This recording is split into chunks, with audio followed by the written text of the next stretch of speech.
December 16th, 1944. 0530 hours. Schnee Eifel. Mist clings to the Belgian-German border as the U.S. 106th Infantry Division holds a quiet ridge. Across the line, soldiers of the German 18th Volksgrenadier Division prepared to attack. They carried the Carabiner 98K, accurate, rugged, and trusted for decades. But that morning, as the Battle of the Bulge erupts, the German rifle will face a weapon that changes everything: the American M1 Garand. For generations, German doctrine centered on the bolt-action rifle. Training emphasized deliberate marksmanship. One well-aimed shot was worth 20 wasted. Riflemen supported the squad's machine gun, the MG-34 or MG-42, adding precision to volume fire. This system had won victories from Poland to France. Yet the math of modern combat had shifted. A Mauser rifleman might fire 15 aimed rounds a minute. An American Garand rifleman could fire 20-24 without breaking aim to cycle a bolt. That small edge, multiplied across platoons, tipped the balance in countless fights. The Wehrmacht first noticed a difference in North Africa. At Kasserine Pass in 1943, reports described unexpectedly heavy rifle fire from Americans conducting fighting withdrawals. Such steady fire was nearly impossible with bolt actions. But the warning was ignored. Americans were still seen as inexperienced. Italy revealed the truth. In the mountains of 1943 and 1944, German defenders expected to dominate with long-range fire. Instead, U.S. patrols advanced under their own suppressive rifle fire. Each Garand rifleman functioned as his own base of fire. German strong points reported frustration. Every time they popped up between shots, another American round crack passed. By Normandy, the disparity was undeniable. On Omaha Beach, despite chaos and casualties, American riflemen maintained fire as they advanced. In the hedgerows, where fights collapsed to 50 meters or less, the Garand's higher rate of fire mattered more than long-range precision. U.S. doctrine evolved quickly.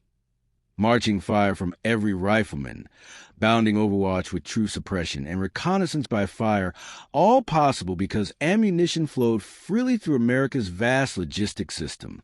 The Garand itself embodied practicality. Adopted in 1936, it fired the same .30-06 cartridge as the Springfield, but used a gas system to reload automatically. Its 8-round M-block clip seated by feel, even in darkness. When empty, it ejected with a ping, ready for another. Soldiers didn't break aim to reload or cycle a bolt. They kept firing.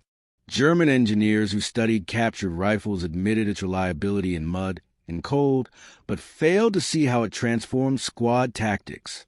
At the small unit level, the change was total. In U.S. squads, every man could suppress. Every team could cover a crossing. A platoon generated firepower, once reserved for a full German section. Old German tactics, waiting for a pause between enemy shots, no longer worked. With the Garand, there was no pause. The Ardennes offensive drove this home. At Lanzerath, a small U.S. platoon delayed far larger German forces with steady rifle fire. Around Bastogne, the 101st Airborne held their perimeter in part because semi-automatic rifles made frontal attacks ruinous. German reports described stalled assaults under continuous rifle fire, something their doctrine had never accounted for. Industry sealed the outcome.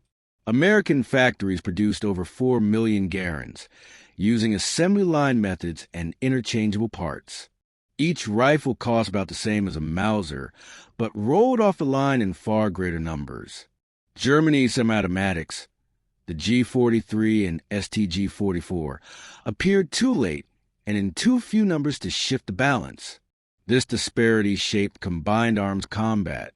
German tanks advancing, without close infantry, suffered at the hands of bazooka teams, because rifle fire made it too costly for grenadiers to stay alongside.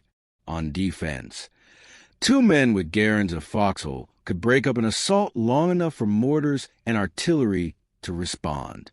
In cities like Aachen, the Garand's quick follow-up shots gave Americans a lethal edge in room-to-room fighting. The rifle also carried a psychological weight. For American citizen soldiers, many with little experience, it offered confidence. Every press of the trigger brought another shot without thought. For German grenadiers, the opposite effect grew. The old rhythm, shoot, cycle, move, collapsed under the pressure of foes who never seemed to stop firing. By war's end, operational research confirmed what veterans already knew. American rifle companies produced several times the fire of German counterparts and sustained fights far longer. General George S. Patton famously called the M1 Garand the greatest battle implement ever devised, a statement rooted not in myth but in battlefield reality. After 1945, the lesson reshaped militaries worldwide. West Germany rearmed with self-loading rifles.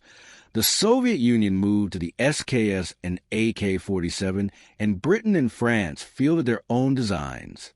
The bolt-action rifle, dominant since the 1890s, was finished as a standard infantry weapon. None of this diminishes the Mauser's brilliance or the skill of German riflemen. In another era, it was enough.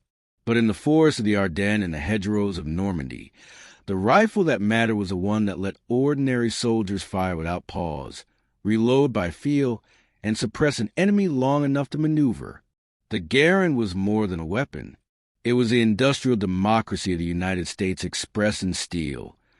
Mass production, practical design, and tactics that turned every soldier into a source of firepower.